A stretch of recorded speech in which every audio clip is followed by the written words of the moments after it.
जय हिंद दोस्तों, मैं सुशील कुमार आज फिर आप लोगों के साथ अपने कुछ नॉलेज को शेयर करने के लिए आया हूँ। कोविड-19 के तहत हम लोग जो है ज़्यादातर अभी ऑनलाइन क्लास पे फोकस दे रहे हैं। तो मेरे सेफ्टी चैनल जो कि एसके फायर एंड सेफ्टी के नाम से है, उसमें मैं ये फायर से ज़्यादातर जानकारी या वीडियो अपलोड कर रहा हूँ, आगे भी करता रहूँगा, जिससे आप लोगों को नॉलेज बढ़ता रहे। तो अगर आप लोगों को मेरी वीडियो पसंद आए तो इसे लाइक, शेयर और सब्सक्राइब ज़रूर कीजिएगा। आइए, आज हमारा क्लास है BA-सेट, उसके बारे में जानने की कोशिश करते हैं। दोस्तों, ये BA-सेट क्या है? BA-सेट वह यंत्र है जिससे हम विपरीत परिस्थितियों में सांस लेने की क्रिया करते हैं। अब ये विपरीत परिस्थितियाँ क्या होती हैं?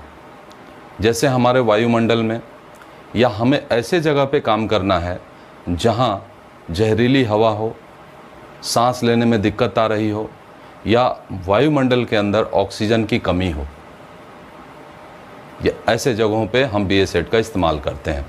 ख़ास करके फायर प्रोफेशनल और फायर फाइटर्स के लिए ये बहुत ही ज़रूरी है, क्योंकि BA-सेट एक फायर सर्विस की बून है, या रीढ़ की हड्डी मान लीजिए, बहुत ही ज़रूरी यंत्र है। तो इसके बारे में जानना भी हमें बहुत ज़रूरी है और सबको जानना चाहिए। तो आइए हम शुरू करते हैं। दोस्तों, BA-सेट दो प्रकार के होते हैं, atmospheric type and self content type. Atmospheric type जो सांस हम लेते थे वो वायुमंडल से लेते थे। ऐसे कंडीशन में मान लीजिए अगर वायुमंडल में ऑक्सीजन की कमी हो जाए तो फिर हम कैसे सांस लेंगे? तो एटमॉस्फेरिक टाइप में क्या होता था कि इसमें हम लोग एक लाइन लगा के एक लंबी पाइप को, जैसे हमें कहीं किसी दूषित वातावरण में काम करने के लिए जाना है BA-सेट पहन के, तो हम उससे क्या करते थे, एक पाइप को, लंबे पाइप को स्वच्छ वातावरण में रखते थे और खुद जहरीली वातावरण में या जहाँ ऑक्सीजन की कमी है वहाँ जाते थे काम करने। तो हम बाहर वो पाइप जो एटमॉस्फेयर से ऑक्सीजन या हवा आता था उसे हम सांस के द्वारा इनहेल करते थे।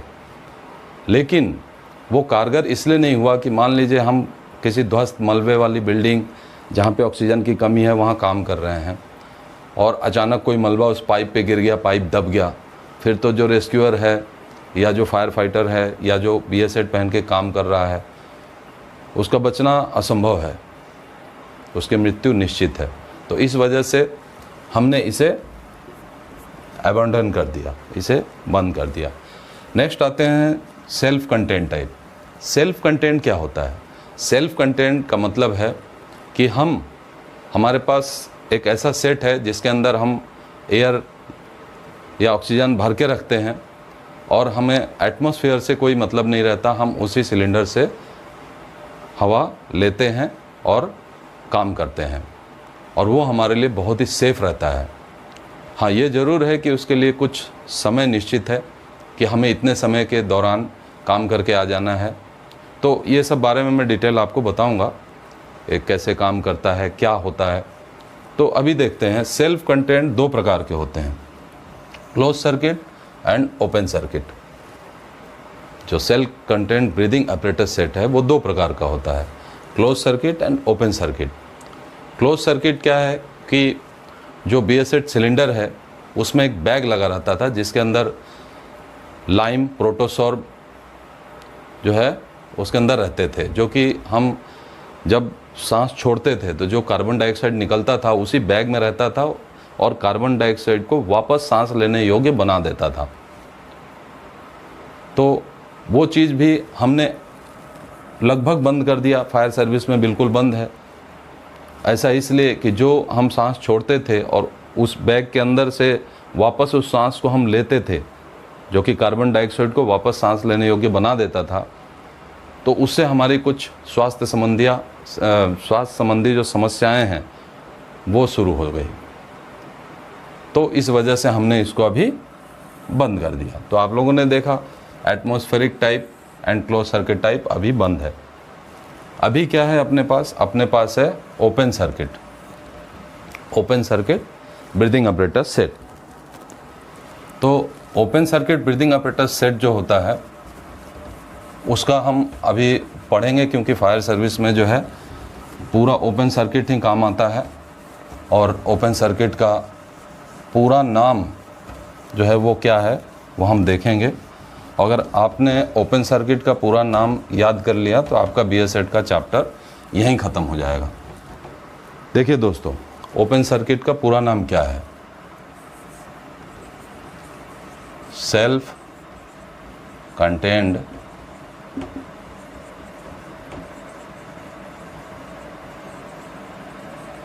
compressed air positive type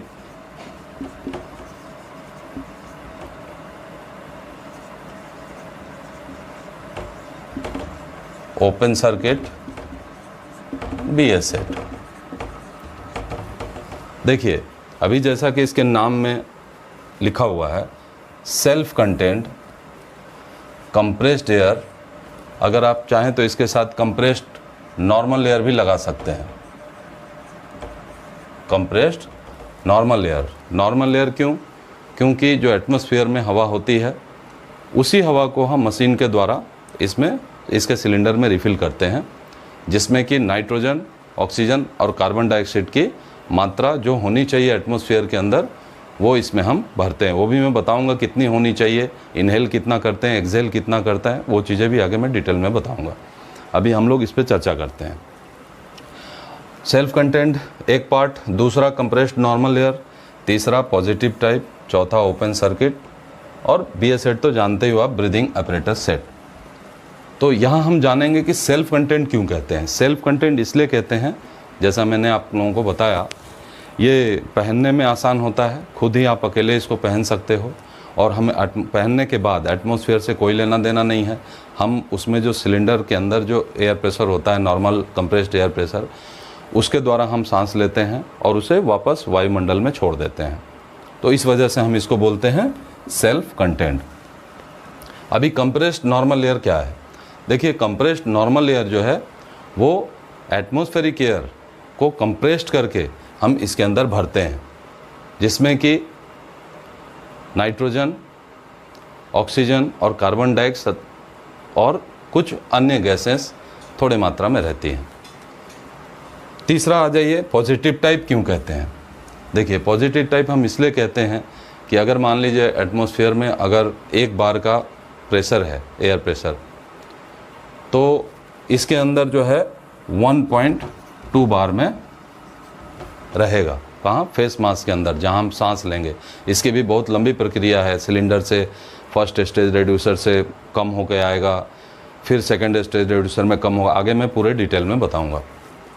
तो चूँकि हमारे फेस मास्क जो हम पहनते हैं, जिससे हम सांस लेते हैं, वहाँ पे एटमॉस्फेरिक प्रेशर से ज़्यादा दबाव होता है, इस वजह से हम इसे कहते हैं पॉजिटिव टाइप। ओपन सर्किट क्यों कहते हैं?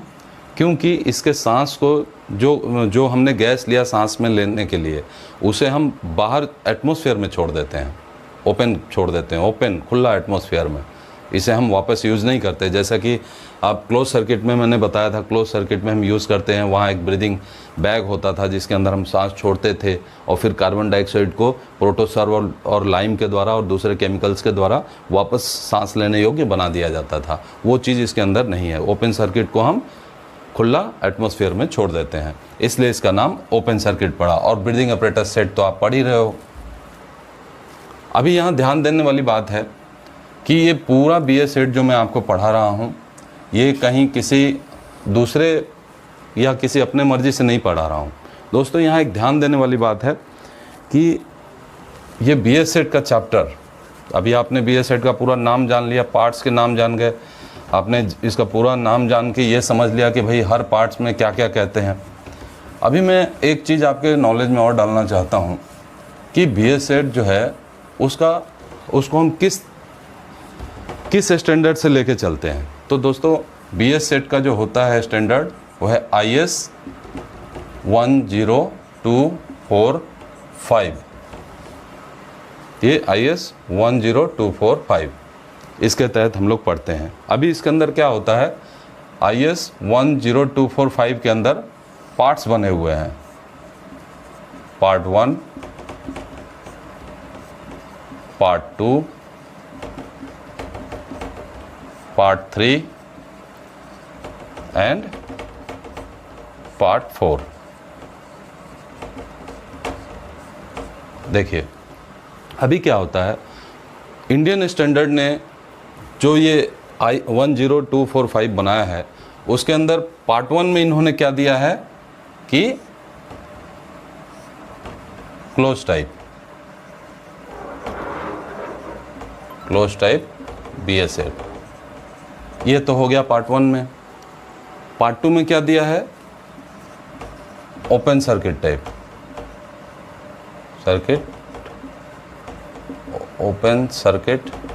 टाइप BS8, ठीक है। पार्ट 3 में क्या है, एयरलाइनर क्या है दोस्तों की बड़े बड़े सिलेंडर्स होते हैं, बड़े सिलेंडर्स में ज़्यादा मात्रा में एयर को रिफ़िल करके रखा जाता है और उनके द्वारा लाइनें निकाली जाती हैं, जो कि बड़े बड़े जैसे कंट्रोल रूम्स हैं जिसमें आदमी 25-30 आदमी बैठते हैं और ज़्यादा मात्रा में हमें एयर की ज़रूरत है, या कोई शेल्टर्स है जैसे प्लांट इमरजेंसी के समय में या आपातकाल अवस्था में हम उस शेल्टर में ऐसे एयरलाइनर्स को भी लगा के रखते हैं। और या हमें कहीं लेके जाना है, दूषित वातावरण में काम करना है, तो उसे ले जाके एयरलाइनर्स को 3-4 आदमी काम कर सकते हैं, उसे हम एयरलाइनर कहते हैं। और तीसरा होता है एस्केप BS8।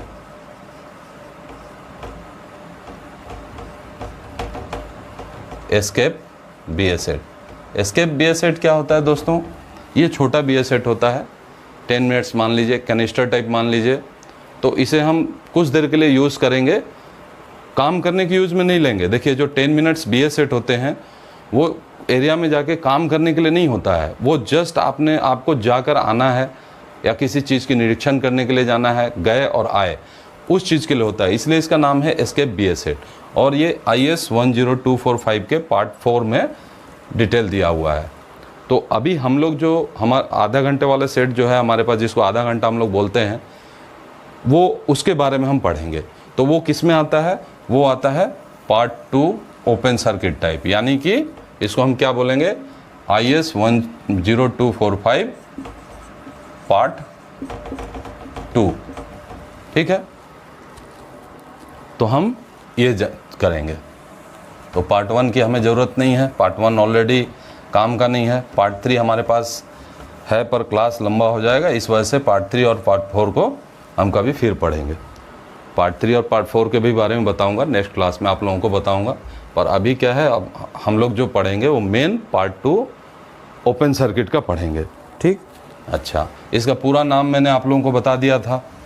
पूरा नाम क्या था, इसका पूरा नाम था self content compressed normal layer positive type open circuit breathing apparatus set. क्या होता है दोस्तों, फायर पर्सनल्स जो होते हैं, कोई भी यंत्र हम यूज़ करते हैं तो हमें उसके बारे में डिटेल जानकारी होनी चाहिए। कई लोग हंस भी रहे होंगे कि इतना लंबा नाम, हम तो ब्रीदिंग अपरेटस सेट बोल के काम चला लेंगे। यस, आप बोल सकते हो, आप BS8 बोलिए, no problem, breathing apparatus set बोलिए, नो प्रॉब्लम। लेकिन अच्छी जानकारी को लेना कोई बुरी बात नहीं है। तो आप इस लंबे नाम को जब याद रखेंगे तो आप BS8 का आधा फंक्शन आप समझ चुके। ओपन सर्किट और BS8 के अभी हम पार्ट्स के बारे में जानेंगे। देखिए, ओपन सर्किट BS8 को 3 पार्ट्स में डिवाइड किया हुआ है। एक होता है इसका सिलेंडर, दूसरा होता है बैक प्लेट और तीसरा होता है face mask. Cylinder, back plate, तीसरा होता है फेस मास्क। और इन्हीं तीनों के द्वारा हमारा पूरा ब्रीदिंग अपरेटस सेट बना हुआ है। सिलेंडर में एयर प्रेशर आता है, बैक प्लेट से क्या है, रेस्पिरेटरी सिस्टम भी बैक प्लेट पे सेट रहता है, और जब हम पहनते हैं उसे तो बैक प्लेट के द्वारा ही हमारे पीठ पे वो टंगा रहता है। और तीसरा फेस मास्क, जो कि बहुत इम्पोर्टेंट है, इसी के द्वारा हम सांस लेते हैं। तो आइए अब हर एक के बारे में आपको डिटेल में बताते हैं।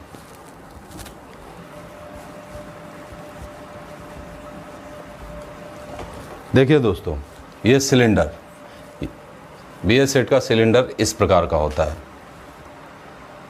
BS सेट के सिलेंडर में जो है मेन ये इसका जो सिलेंडर का बॉडी है वो किससे बनता है। देखिए पहले क्या होता था कि थोड़े भारी सिलेंडर्स आया करते थे, वो क्रोमियम प्लेटेड मेरिन ब्रास के बने हुए होते थे, मेरिन ब्रास। अभी IS कोड के हिसाब से जो IS 10245 पार्ट 2 के हिसाब से इसे 17 kg से ज़्यादा 17.5 kg से ज़्यादा BS सेट का वज़न नहीं होना चाहिए। पूरा BS सेट मतलब सिलेंडर, फिर इसमें बैक प्लेट और फेस मास्क तीनों को मिलाकर। तो अभी हम बात करेंगे सिलेंडर की।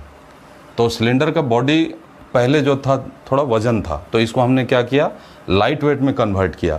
लाइट वेट में कन्वर्ट करने के लिए क्या किया हमने, ये जो बॉडी है इसका हमने ये क्रोमियम प्लेटेड मेरिन ब्रास जो एलॉय था उसको हमने चेंज कर दिया।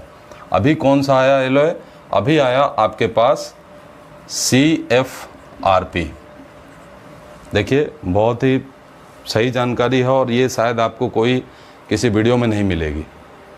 CFRP का फुल फॉर्म क्या होता है, कंपोजिट फाइबर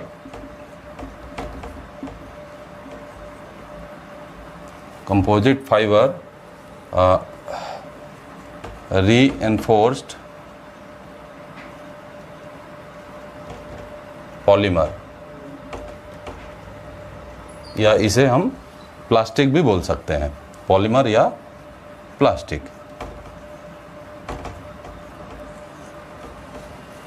अभी क्लियर हो गया।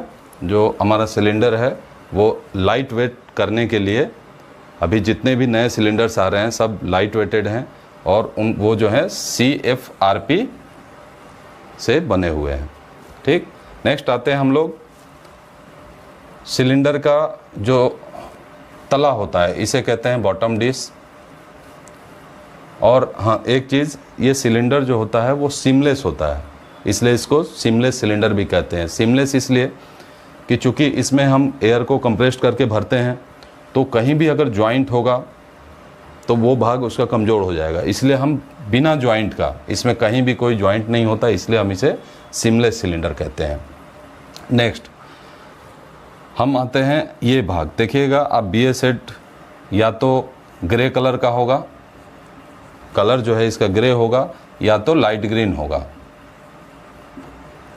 ऐसा क्यों होता है दोस्तों, ऐसा इसलिए होता है कि IS 3933, देखिए IS 3933 को स्टैंडर्ड को ध्यान में रखते हुए हम इसे कलर कोडिंग करते हैं।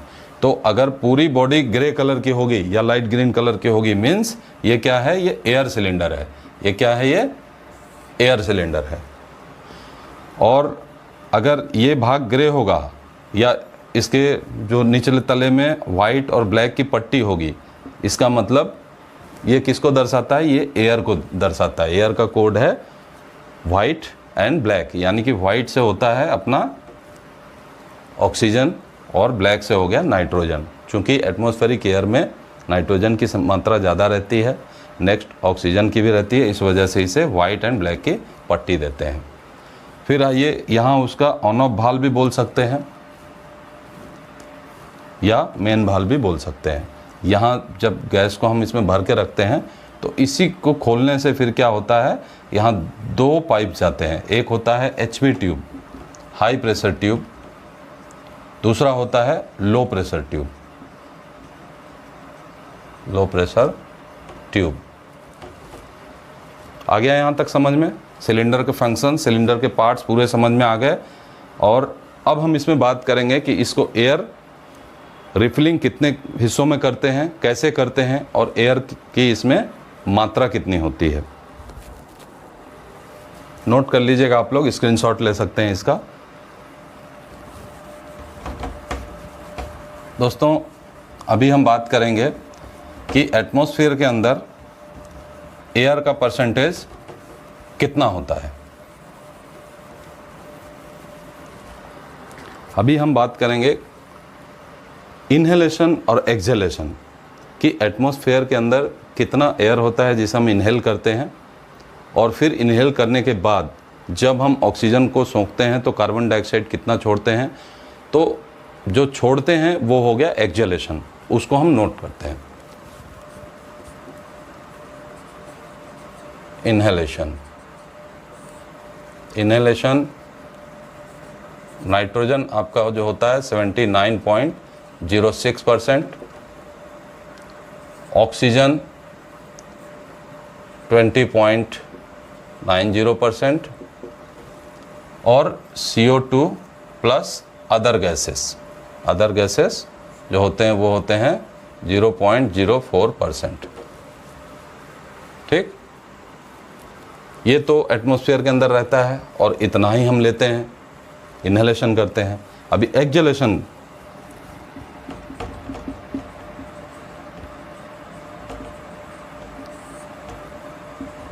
नाइट्रोजन जितनी मात्रा में थी उतनी ही रहेगी 79.06%। देखिए यहाँ भी 79.06 है, वहाँ भी 79.06% रहेगी। ऑक्सीजन हमारे बॉडी में जाने के बाद उसके कुछ भाग कार्बन डाइऑक्साइड में तब्दील हो जाते हैं। तो ऑक्सीजन कितना रहेगा अपने पास 16.94%। ठीक है ना। Next CO2 plus other gases, ये जो होगा ये बिल्कुल 4%। ठीक है दोस्तों, तो अभी आप इस चीज़ को खुद कैलकुलेशन करके देख लीजिए। 100%, 100%। ठीक, तो ये आपका हो गया कि सिलेंडर के अंदर जो एटमॉस्फेरिक एयर रहता है वो उसकी क्या रहता है, उसका परसेंटेज ये रहता है। और जब हम इधर से ले जाते हैं, सांस लेने के बाद जब हम छोड़ते हैं तो ये एक्सहेलेशन के बाद ये ग्राफ रहता है। अभी हम लोग बात करेंगे कि सिलेंडर को जो एयर कैपेसिटी होती है वो कितनी की होती है। देखिए अपने पास अगर 6 लीटर कैपेसिटी, वाटर कैपेसिटी अगर 6 लीटर का है और उसे 200 बार में रिफ़िल करते हैं तो कितना हुआ 1200 लीटर। अगर 9 लीटर वाटर कैपेसिटी है, एयर प्रेशर, और ये आपका जो रिफिलिंग प्रेशर होता है, जो एयर रिफिलिंग प्रेशर, और ये आपकी एयर कैपेसिटी। ठीक है, हम इसके द्वारा जान जाएंगे कि भाई सिलेंडर को कितने कैपेसिटी के सिलेंडर्स होते हैं। ये आपकी वाटर कैपेसिटी हो गई। देखिए ये 9 लीटर का है, अगर 200 बार में हम इसे प्रेशराइज करते हैं एयर को तो ये आएगा 1800 लीटर। ठीक, और अगर 9 लीटर वाटर कैपेसिटी है और इसे हम 300 बार के प्रेशर में करते हैं तो ये कितना आएगा 2700 लीटर। तो अभी हम लोगों के पास जो कार्बन फाइबर कंपोजिट जो है, कार्बन कंपोजिट रीइंफोर्स्ड पॉलीमर के जो सिलेंडर्स आ रहे हैं वो 3 प्रकार के आ रहे हैं। 6 लीटर कैपेसिटी वाटर कैपेसिटी में, 9 लीटर वाटर कैपेसिटी में, 9 लीटर 300 बार वाटर कैपेसिटी में। मतलब इसको हम अलग अलग प्रेशर में रिफिलिंग करेंगे, उसके तहत हमारे पास जो एयर सिलेंडर की कैपेसिटी कितनी आएगी 1200 लीटर, 1800 लीटर और 2700 यानी कि 2700। सिलेंडर के बारे में मैंने आपको बता दिया, सिलेंडर की पूरी जानकारी हो गई। अभी हम बात करेंगे बैक प्लेट की। हमारा जो BS सेट के अंदर जो हमने सेकंड पार्ट जो रखा था वो है back plate, number 2 part back plate. अभी ये क्या होता है, देखिए बैक प्लेट के ऊपर ये सिलेंडर टिका हुआ है। ये देखिए ये सिलेंडर जो है वो बैक प्लेट में ही टिका हुआ है और इसको हमने यहाँ से टाई अप किया हुआ है। इसमें एक बेल्ट है, उस बेल्ट से। तो अभी यहाँ क्या क्या आता है, ये है शोल्डर स्ट्रैप। शोल्डर स्ट्रैप बोलते हैं जिसको हम पहन के हाथ से और फिर उसे लगा के खींचते हैं। और यहाँ से आता है आपका वेस्ट स्ट्रैप, यानी कि जैसे कमर में हम इसे पहनने के बाद जब खींच के टाइट करते हैं तो कमर में लेके लगाते हैं। ये हो गया आपका वेस्ट स्ट्रैप। तो ये बैक प्लेट तो नॉर्मल हो गया, लेकिन बैक प्लेट के अंदर ही जो हमारा सिलेंडर होता है, सिलेंडर से जो ये इसका फर्स्ट स्टेज रिड्यूसर यहाँ होता है। ये हमने ऑन ऑफ वाल्व है या मेन वाल्व बोल सकते हैं। ये ऊपर बफर होता है जो कि अगर सिलेंडर कहीं गिरता है तो उसे जर्क होने से बचाता है। तो ये ऑन ऑफ वाल्व के पास ही एक कनेक्टर रहता है जिससे हम सिलेंडर को कनेक्ट करते हैं, और उसी कनेक्टर के साथ एक फर्स्ट स्टेज रिड्यूसर रहता है। फर्स्ट स्टेज रिड्यूसर का मतलब क्या है कि अगर सिलेंडर के अंदर 300 बार एयर प्रेशर से हमने रिफ़िल किया है सिलेंडर को, तो उसे रिड्यूस करके 300 बार को 7 से 8 बार कर देता है। तो क्या होता है कि ये एक लो प्रेशर ट्यूब में होते हुए सीधा LCDR या लंग कंट्रोल डिमांड रेगुलेटर के सप्लाई देता है। उसे भी मैं बताऊंगा क्लियर। अभी हम लोगों ने फेस मास्क के बारे में जान गए। अभी मैं आप लोगों को जो लाइन जाता है जो यहाँ से होते हुए प्रेशर गेज, और एक जाता है आपका LCDR, उसके बारे में मैं थोड़ा क्लियर आपको डायग्राम बता देता हूँ। क्या होता है कि जो हाई प्रेशर ट्यूब है, वो हाई प्रेशर ट्यूब हमारे प्रेशर गेज तक जाती है, जिसे हम मैनोमीटर भी बोलते हैं, जो कि हमारे सिलेंडर के अंदर कितना प्रेशर है उसे दिखाता है। तो हम उसे जानेंगे। मान लीजिए दोस्तों ये सिलेंडर था, ठीक, ये उसका ऑन ऑफ वाल्व है। तो यहाँ से कनेक्टर जो हमने दिया हुआ है, वहाँ से एक तो सप्लाई जाएगी हाई प्रेशर ट्यूब। वो कहाँ जाएगी दोस्तों? वो जाएगी प्रेशर गेज में, ठीक है।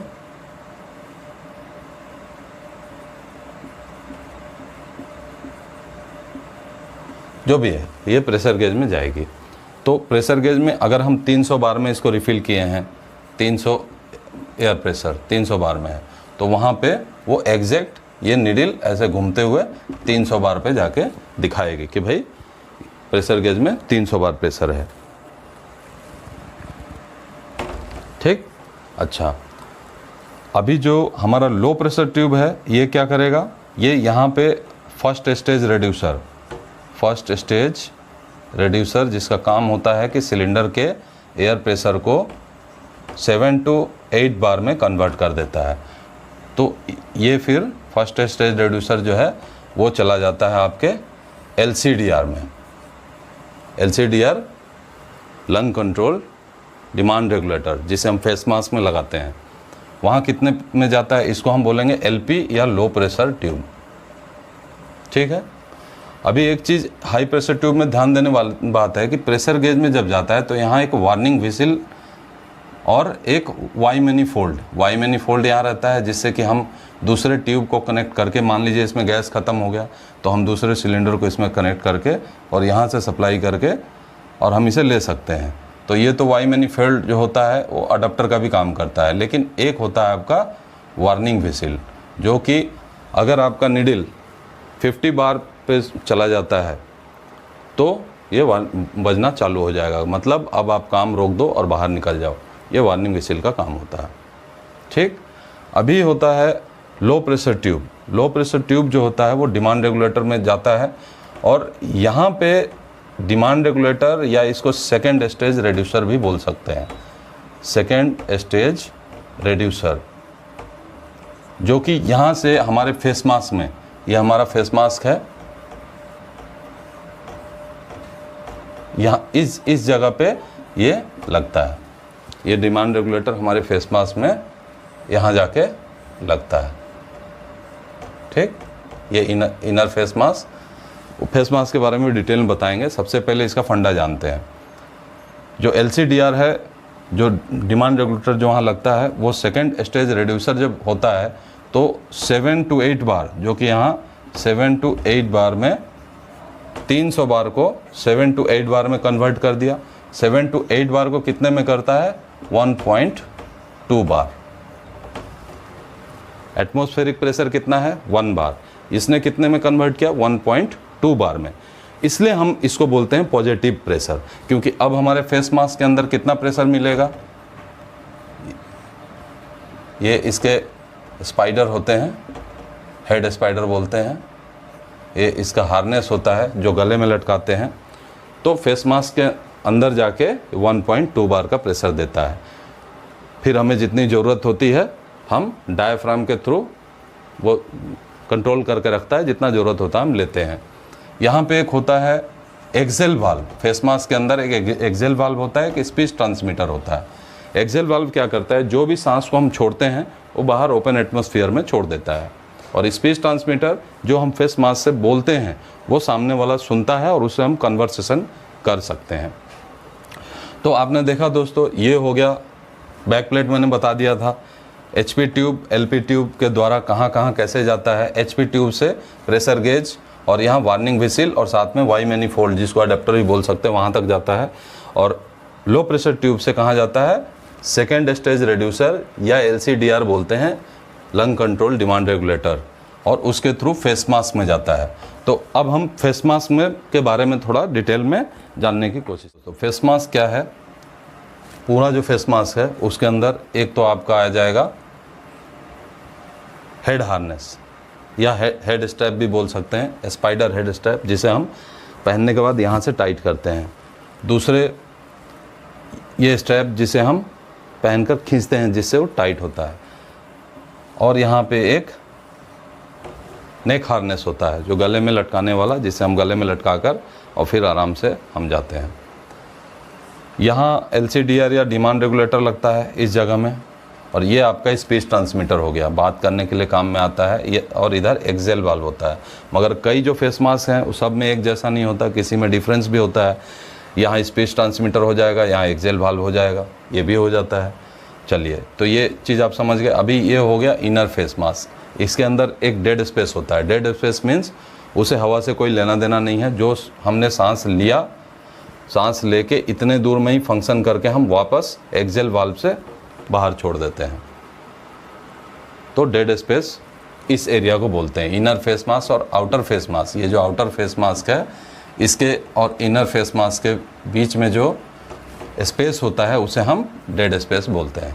ठीक है, तो ये आपका हो गया face mask. Okay, thank you.